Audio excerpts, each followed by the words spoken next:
Sir, ಇದು ಒಂದು ಮಾಧ್ಯಮ ಸಂವಾದ ಆದ ಕಾರಣಕ್ಕೆ ಮತ್ತೆ ಮಾಧ್ಯಮದಲ್ಲಿರೋ ವಿಷಯಕ್ಕೆ ಒಂದು ವಿಷಯವನ್ನು ಪ್ರಸ್ತಾಪ ಮಾಡಕ್ ಬಯಸ್ತೀನಿ. ಇದು ಇವತ್ತು ರಿಲೆವೆಂಟ್ ಕೂಡ ಹೌದು. ತಮಿಳಲ್ಲಿ ವೈರಮುತ್ತು ಅವರಿಗೆ ಜ್ಞಾನಪೀಠ ಪ್ರಶಸ್ತಿ ಸಿಗಿದೆ ಸರ್. ವೈರಮುತ್ತು ಸರ್, ವೈರಮುತ್ತು ಚಿಕ್ಕದಾಗಿ ಕೇಳು. ವೈರಮುತ್ತು ಅವರಿಗೆ ಜ್ಞಾನಪೀಠ ಸಿಕ್ಕಿದೆ.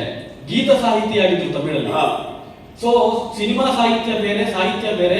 ಸಾಹಿತ್ಯಕ್ಕೆ ಮಾತ್ರ ಜ್ಞಾನಪೀಠ ಕೊಡಬೇಕು ಅನ್ನುವಂತ ಏನು ಮಾತಿತ್ತಲ್ಲ, ಈಗ ಸಿನಿಮಾ ಸಾಹಿತ್ಯಕ್ಕೂ ಕೂಡ ಜ್ಞಾನಪೀಠ ಸಿಗ್ತಾ ಇದೆ. ಹಾಗಾಗಿ ಹಂಸಲೇಖ ಅವರಿಗೆ ಒಂದು ದೊಡ್ಡ ಮಟ್ಟದ ಒಂದು ಸಾಹಿತ್ಯ ಪ್ರಶಸ್ತಿ ಸಿಗ್ಬೇಕು ಅಂತ ಒಂದು ಜನ ಅಭಿಪ್ರಾಯ ರೂಪುಗೊಳ್ಬೇಕು ಅಂತ ಒಂದು. ಎರಡನೇದು ಸರ್,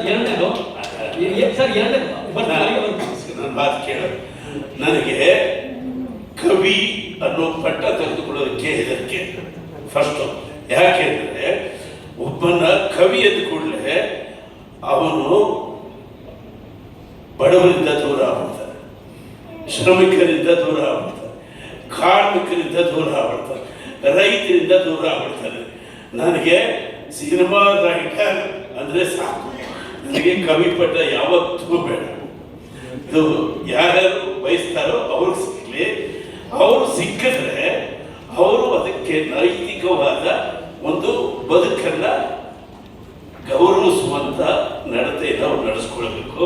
ಯಾರೇ ಕವಿ ಪಟ್ಟಕ್ಕೆ ಪ್ರಶಸ್ತಿ ಬಂದ್ರೆ ಅವರು ಅದಕ್ಕೆ ನಡ್ಕೊಳ್ಬೇಕು ನೈತಿಕವಾಗಿ.